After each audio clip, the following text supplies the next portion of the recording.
Hey everyone, welcome to the Restorative Reading and Writing for Wellness podcast. I'm Stephanie, a book-loving, notebook-hoarding reader and writer on a mission to change lives one book and one notebook at a time. On this podcast, we explore the power of books and notebooks as tools for wellness. Reading and writing can help us feel better and make life better too, and I'll show you how I do it.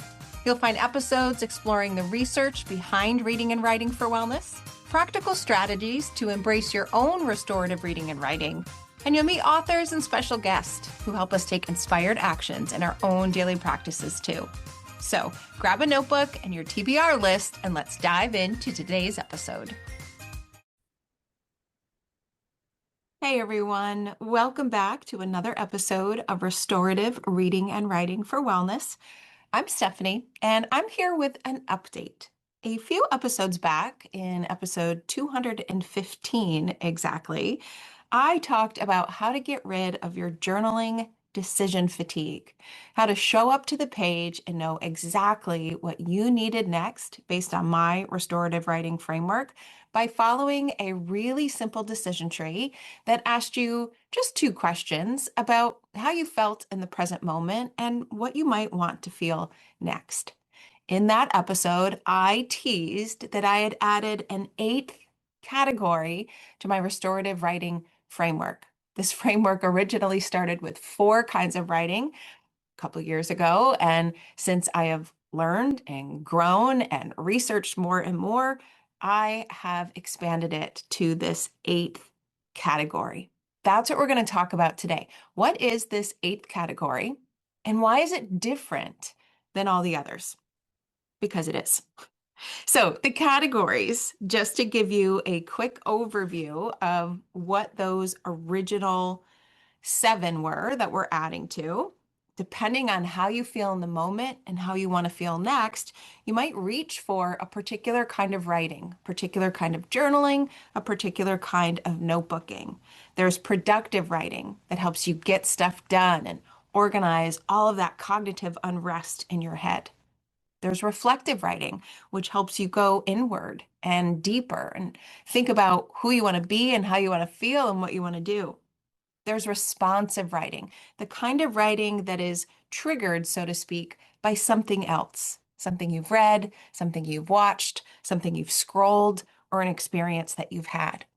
There's creative writing, where we can get creative on the page with stickers and gel pens and washi tapes and junk journaling supplies. Or you can get creative with the words on the page, writing fiction, writing poetry, writing whatever you want that isn't the typical writing style for you. There's commemorative writing, that kind of writing that preserves the wonderful things we want to hold on to, kind of like the information I put in my 5-year journal. There's expressive writing. That is the category of writing that is so significant to our physical and mental health by route of our nervous system. We've got affirmative writing, which is that kind of writing that lifts the mindset, lifts the heart, and helps you reach for a better feeling. Well, today we are talking about the 8th category I have decided to add to my framework, and that is connective writing. Connective writing is the kind of writing where the words connect us together.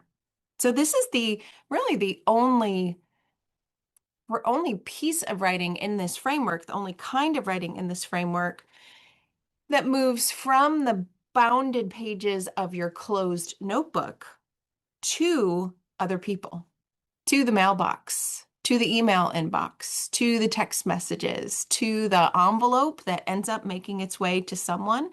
Connective writing is all about initiating, strengthening, and maybe even repairing relationships and connections in our lives. Now, those relationships and connections could be with ourselves, right? It could be with other people. It could be with people in the community.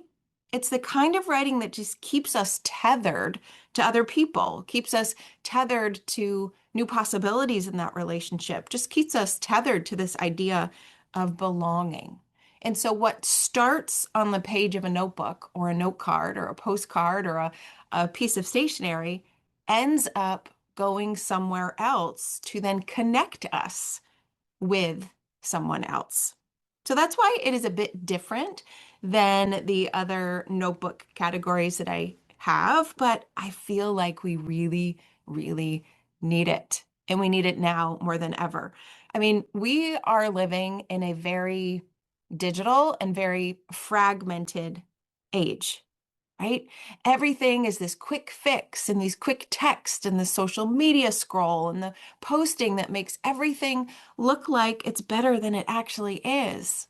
But statistics show us that loneliness is at its peak, anxiety is at its peak.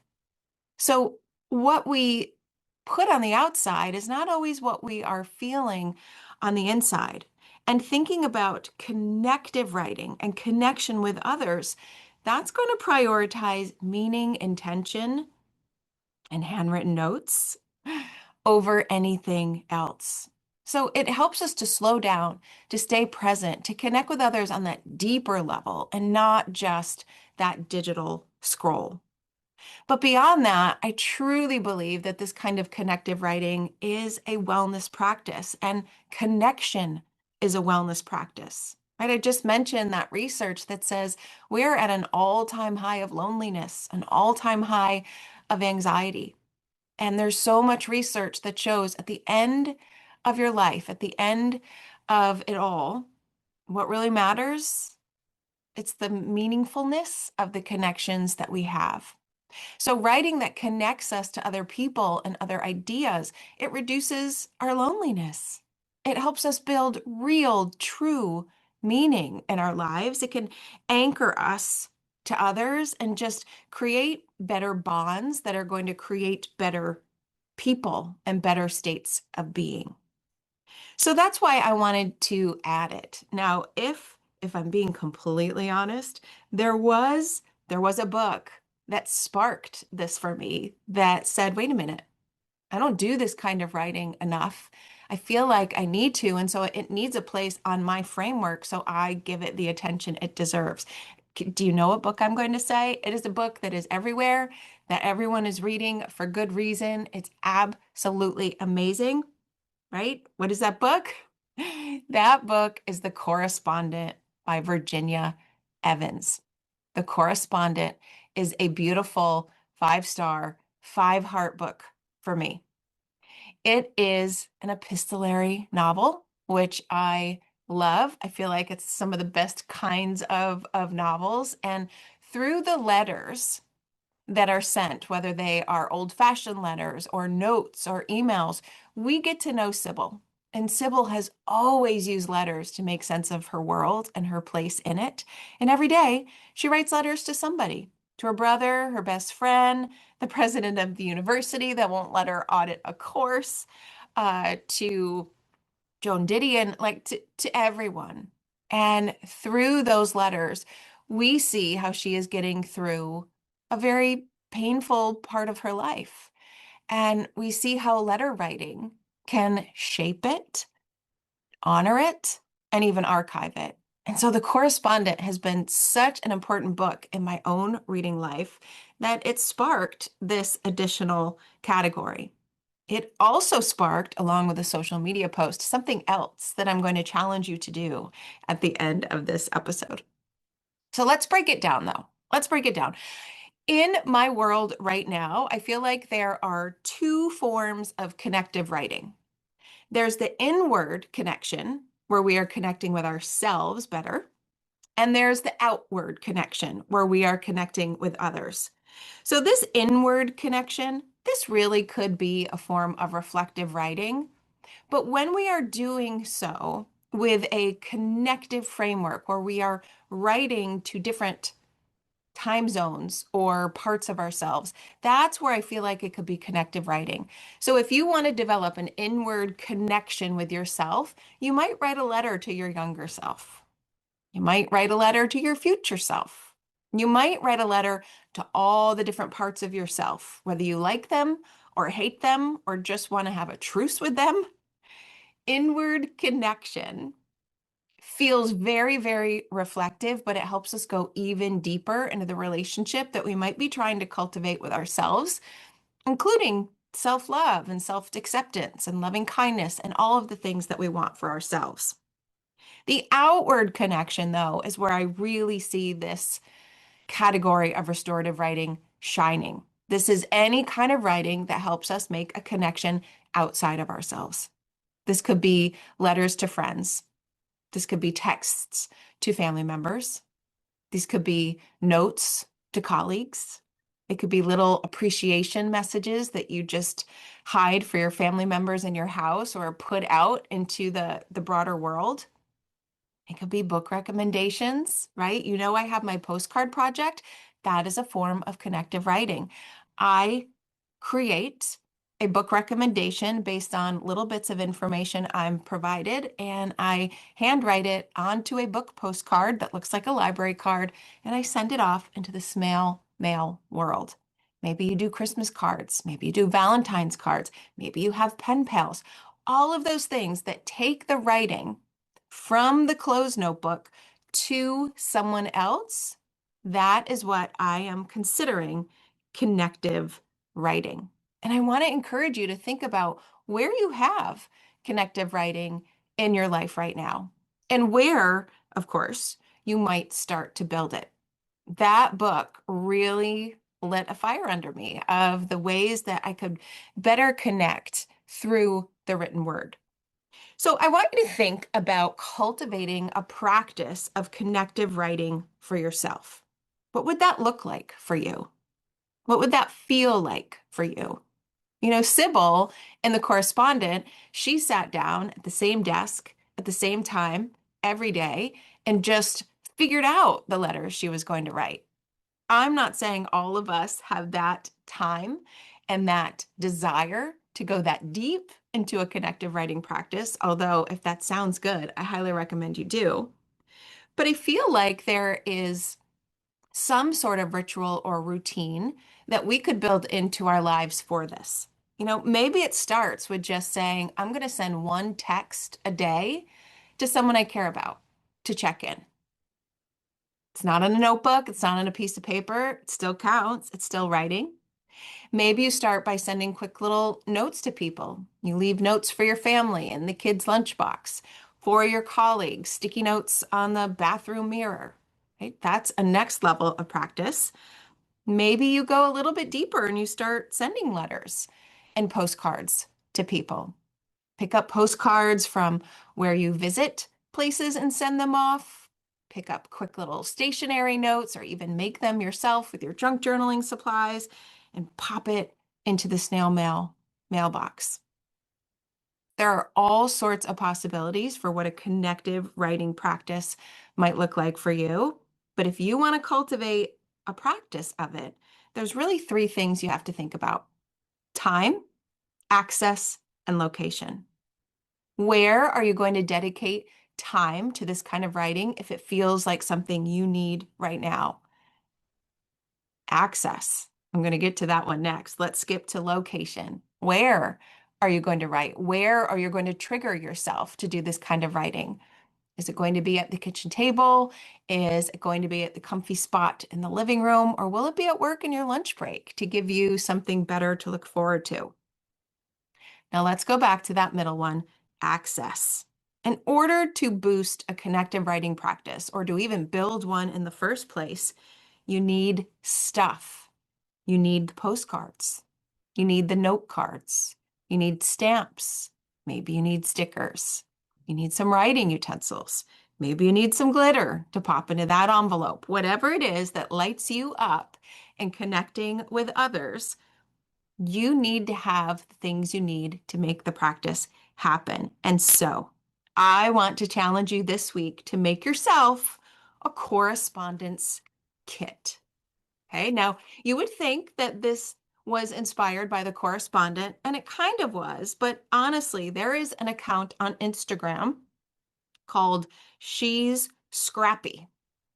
And this is an account where this very creative, crafty woman gets creative and crafts from the things that are already in her home, the things that she already owns. She tries very hard not to buy new materials and just source them and find them.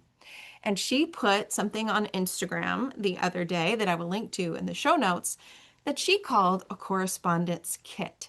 Now, I will say, I could never make the kind of correspondence kits that she did. Well, maybe I shouldn't say that. Maybe I could if I had the time and the true desire.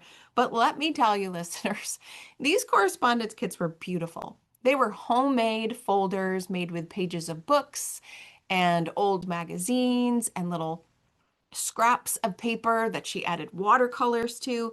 They were just gorgeous.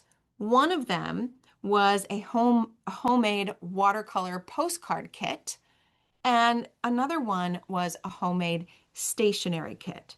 So you know if you're one person over the other. Does the idea of sending postcards appeal to you, or notes or cards?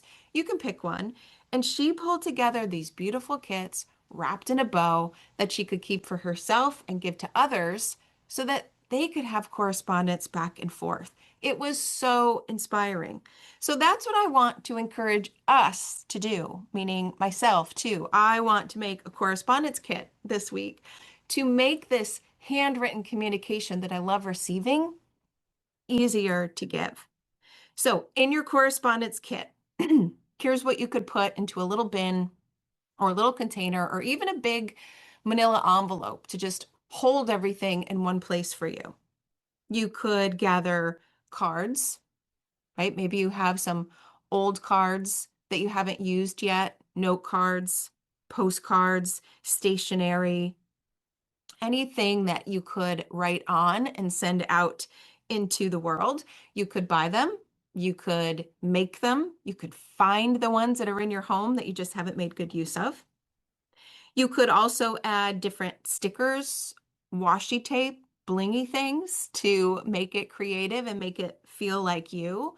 Pop in USPS stamps to make it easier for yourself. There's nothing worse than having something to put in the mail that you've put love and care into and then realize you have to go to the post office to buy a stamp. So have those ready so that does not get in your way. Put in a couple of pens that you like to write with, maybe some gel pens or special markers. Put in things that might up level the experience of opening that envelope. Maybe you have a couple of journaling cards or quote cards. I already mentioned glitter or confetti, right? Or maybe you just have things that are uniquely you. Like for me, I'd pop in a book recommendation or a book sticker or a bookmark. But if you like something else, like gardening, maybe you put in a pack of seeds or you put in a dried flower that you picked from your backyard to make the connection even more meaningful. Whatever makes you you, you can put some of that into this correspondence kit so that that person truly feels that connection of who you are. And then the last thing you might put in there is a list of possibilities, a list of names, so that when you have the time, when you are at your location and you have access to your materials, you know who to write to. You know who to send a message to. If you combine all of those things in the envelope or the container or even a drawer or whatever works for you, I feel like it's going to make launching this connective writing practice for both of us a bit easier. So here's what I've done. I have started my own correspondence kit, and I've decided to make 10 of them for you. My correspondence kits are going to be very bookish for obvious reasons, and I've decided for the first time ever to package my own bookish postcards that I send out in the world that have never been available before. I have packaged them together in this pretty cool correspondence kit. So I want you to imagine a 5x7 plastic clear sleeve, right? Just imagine that little tiny, well, it's not little tiny, 5x7 plastic clear sleeve. In that sleeve, I have put in a set of my bookish postcards. I've put in a sheet of stickers. I've put in some extra heart-shaped stickers. I've put in a bookish note card, and I've put in a couple of mini foldable envelopes to give you a little message to surprise yourself too. I've packaged all of that together in these really adorable looking kits, if I do say so myself, and I made 10 of them. So if you want to get your hands on my book postcards, if you want to get your hands on a correspondence kit that has been started for you to launch your connective writing practice, just click on the link in the show notes and I'll give you all the details on how to get one.